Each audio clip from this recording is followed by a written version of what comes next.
Welcome. Welcome to City 17. You have chosen, or been chosen, to relocate to one of our finest remaining urban centers.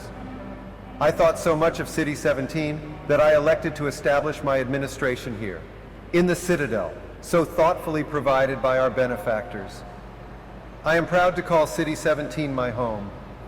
And so, whether you are here to stay or passing through on your way to parts unknown, welcome to City 17. It's safer here. Let me read a letter I recently received. Dear Dr. Breen, why has the Combine seen fit to suppress our reproductive cycle? Sincerely, a concerned citizen. Thank you for writing, Concerned. Of course, your question touches on one of the basic biological impulses, with all its associated hopes and fears for the future of the species. I also detect some unspoken questions. Do our benefactors really know what's best for us? What gives them the right to make this kind of decision for mankind? Will they ever deactivate the suppression field and let us breed again? Allow me to address the anxieties underlying your concerns, rather than try to answer every possible question you might have left unvoiced. First, let us consider the fact that for the first time ever, as a species, immortality is in our reach. This simple fact has far-reaching implications. It requires radical rethinking and revision of our genetic imperatives. It also requires planning and forethought that run in direct opposition to our neural presets. I find it helpful at times like these to remind myself that our true enemy is instinct. Instinct was our mother when we were an infant species. Instinct cuddled us and kept us safe in those hardscrabble years when we hardened our sticks and cooked our first meals above a meager fire and started at the shadows that leapt upon the cavern's walls. But inseparable from instinct is its dark twin, superstition. Instinct is inextricably bound to unreasoning impulses, and today we clearly see its true nature. Instinct has just become aware of its irrelevance, and like a cornered beast, it will not go down without a bloody fight. Instinct would inflict a fatal injury on our species. Instinct creates its own oppressors and bids us rise up against them. Instinct tells us that the unknown is a threat rather than an opportunity. Instinct slyly and covertly compels us away from change and progress. Instinct, therefore, must be expunged. It must be fought tooth and nail, beginning with the basest of human urges, the urge to reproduce. We should thank our benefactors for giving us respite from this overpowering force. They have thrown a switch and exorcised our demons in a single stroke. They have given us the strength we never could have summoned to overcome this compulsion. They have given us purpose. They have turned our eyes toward the stars. Let me assure you that the suppressing field will be shut off on the day that we have mastered ourselves. The day we can prove we no longer need it. And that day of transformation, I have it on good authority, is close at hand. We now have direct confirmation of a disruptor in our midst, one who has acquired an almost messianic reputation in the minds of certain citizens. His figure is synonymous with the darkest urges of instinct, ignorance, and decay. Some of the worst excesses of the Black Mesa incident have been laid directly at his feet. And yet unsophisticated minds continue to imbue him with romantic power, giving him such dangerous poetic labels as the one free man, the opener of the way. Let me remind all citizens of the dangers of magical thinking. We have scarcely begun to climb from the dark pit of our species' evolution. Let us not slide backward into oblivion, just as we have finally begun to see the light. If you see this so-called free man, report him. Civic deeds do not go unrewarded, and contrariwise, complicity with his cause will not go unpunished. Be wise, be safe, be aware. I've been asked to say a few words to the transhuman arm of Sector 17 Overwatch concerning recent successes in containing members of the Resistance science team. Let me say up front that I regret having to temper my heartfelt congratulations with a strong measure of disappointment. But I wouldn't be doing my duty as your administrator if I didn't pass along the message I have received from our benefactors. The capture of Eli Vance is an event of major significance, make no mistake. And while it's true that conceivably we could have taken him at almost any time in the last several years, the manner of his capture may prove to have unexpected benefits.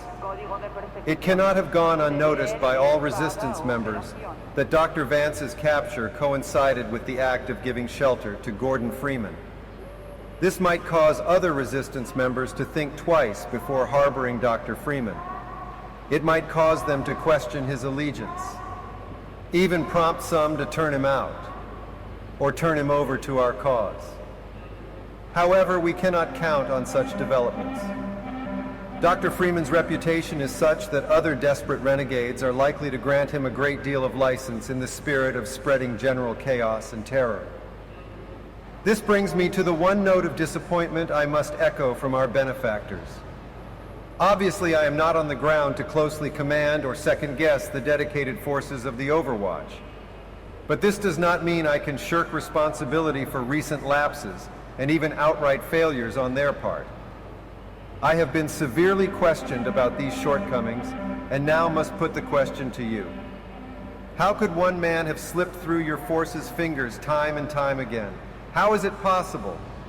This is not some agent provocateur or highly trained assassin we are discussing. Gordon Freeman is a theoretical physicist who had hardly earned the distinction of his PhD at the time of the Black Mesa incident. I have good reason to believe that in the intervening years, he was in a state that precluded further development of covert skills. The man you have consistently failed to slow, let alone capture, is by all standards simply that, an ordinary man. How can you have failed to apprehend him? Well, I will leave the upbraiding for another time, to the extent it proves necessary. Now is the moment to redeem yourselves.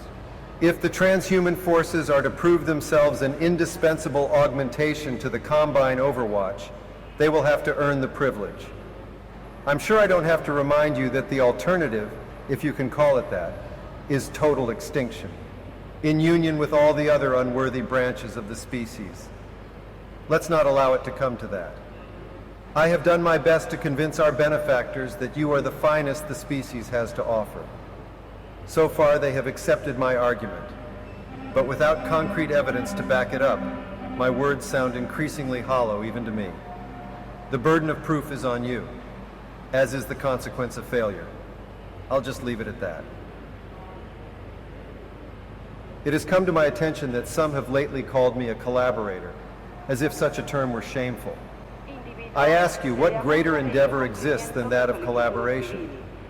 In our current unparalleled enterprise, refusal to collaborate is simply a refusal to grow, an insistence on suicide, if you will. Did the lungfish refuse to breathe air? It did not. It crept forth boldly while its brethren remained in the blackest ocean abyss, with lidless eyes forever staring at the dark, ignorant and doomed, despite their eternal vigilance. Would we model ourselves on the trilobite? Are all the accomplishments of humanity fated to be nothing more than a layer of broken plastic shards, thinly strewn across a fossil bed, sandwiched between the Burgess Shale and an eon's worth of mud? In order to be true to our nature and our destiny, we must aspire to greater things. We have outgrown our cradle. It is futile to cry for mother's milk when our true sustenance awaits us among the stars. And only the universal union that small minds call the Combine can carry us there. Therefore I say yes, I am a collaborator. We must all collaborate willingly, eagerly, if we expect to reap the benefits of unification. And reap we shall. I'd like to take a moment to address you directly, Dr. Freeman. Yes, I'm talking to you, the so-called one free man. I have a question for you. How could you have thrown it all away? It staggers the mind. A man of science with the ability to sway reactionary and fearful minds toward the truth, choosing instead to embark on a path of ignorance and decay. Make no mistake, Dr. Freeman, this is not a scientific revolution you have sparked. This is death and finality. You have plunged humanity into freefall. Even if you offered your surrender now, I cannot guarantee that our benefactors would accept it. At the moment, I fear they have begun to look upon even me with suspicion. So much for serving as humanity's representative. Help me win back their trust, Dr. Freeman. Surrender while you still can. Help ensure that humanity's trust in you is not misguided. Do what is right, Dr. Freeman. Serve mankind. So, this is Dr. Freeman. At last.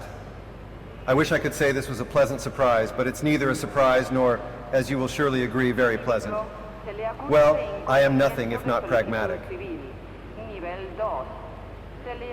Well, Dr. Freeman, under other circumstances, I like to think we might have been able to work together in an atmosphere of mutual trust and respect.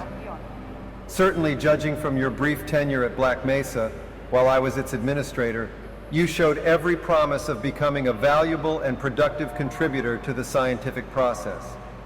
And yet, I'm not sure what spurred you to it, but there is really no place in this enterprise for a rogue physicist. Your mentors are partly to blame, of course. My disappointment in Eli Vance and Isaac Kleiner is far greater than my sorrow over your unfortunate choice of career path. In a way, I suppose you could not have done otherwise. Who knows what seeds of iconoclasm they planted when you were young and gullible. But while they certainly share a great part of the responsibility for the recent troubles, it is you alone who have chosen to act with such willful disregard for humanity's future.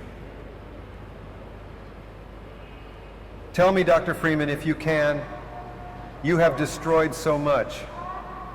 What is it exactly that you have created? Can you name even one thing? I thought not. I have laid the foundation for humanity's survival, and not as we have narrowly defined ourselves, but as something greater than we could ever imagine. Something that we can now only begin to glimpse. Look, Gordon, look at what you are throwing away. Is it worth it?